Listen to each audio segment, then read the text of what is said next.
Dans le cadre du Concours national de la résistance et de la déportation 2024-2025, dont le thème est Libérer et refonder la France 1943-1945, vous pouvez travailler sur des études de cas au niveau local et par exemple travailler sur la libération de votre commune, de votre département ou de votre région. Alors, comment aborder cette thématique ?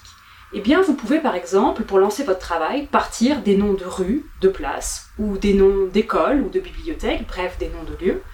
Partir aussi des plaques qui peuvent être apposées dans la ville, rendant hommage à telle ou telle résistante. Ou enfin, partir, s'il y en a, de monuments aux morts mentionnant des résistants ou des résistantes. Lorsque vous travaillez sur la libération de votre commune, par exemple, vous pouvez travailler sur celle-ci en amont. Comment s'est structurée la résistance au niveau local dans les années 43-44 ? Comment se sont organisées les forces françaises de l'intérieur, par exemple, à l'échelle de votre territoire. Vous pouvez aussi, bien sûr, travailler sur le moment M, entre guillemets, de la libération de votre commune.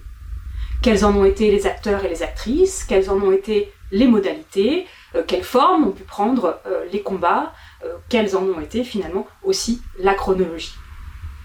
Enfin, vous pouvez travailler sur l'après, une fois votre commune libérée.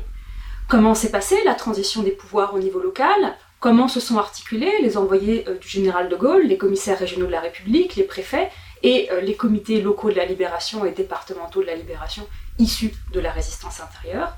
Comment s'est déroulée aussi, par exemple, l'épuration, mais concrètement aussi, qu'est-ce que cela veut dire vivre dans votre commune après la libération de celle-ci au quotidien, la question par exemple du ravitaillement, etc. Bien sûr, lorsque vous ferez votre travail ensuite, et notamment dans le cadre de travaux collectifs, il est intéressant de replacer l'exemple de votre commune ou de votre territoire à plus petite échelle, le département ou la région, dans l'histoire locale, et bien sûr dans le contexte national de la libération du territoire. Alors comment travailler sur ce sujet ? Eh bien, vous pouvez tout d'abord, bien sûr, aller dans les archives départementales ou les archives municipales, riches de documents qui vous permettront d'éclairer ce moment. N'hésitez pas à les contacter. Les musées de la résistance et de la déportation locaux peuvent également être d'une grande aide. Je vous rappelle d'ailleurs que souvent, les archives départementales ou les musées de la résistance locaux font une sélection de documents spécialement pour le CNRD qui peuvent vous aider. Vous pouvez aussi essayer de trouver des documents en ligne.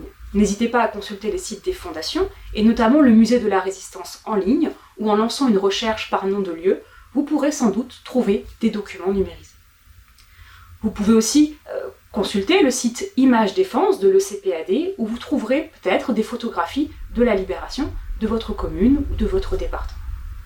N'hésitez pas également à consulter le site Lumni Enseignement, où des vidéos ont été mises en ligne, dont certaines peut-être peuvent concerner l'endroit où vous vivez.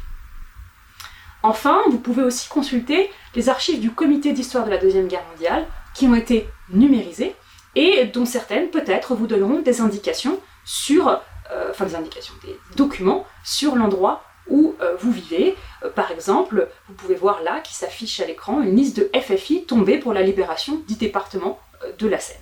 Enfin, pour celles et ceux qui habitent dans la région parisienne, n'hésitez pas à consulter le site proposé par les Archives nationales, Regard croisé sur la libération de Paris, où vous pouvez trouver des documents en lien avec la libération de Paris et l'ancien département de la Seine.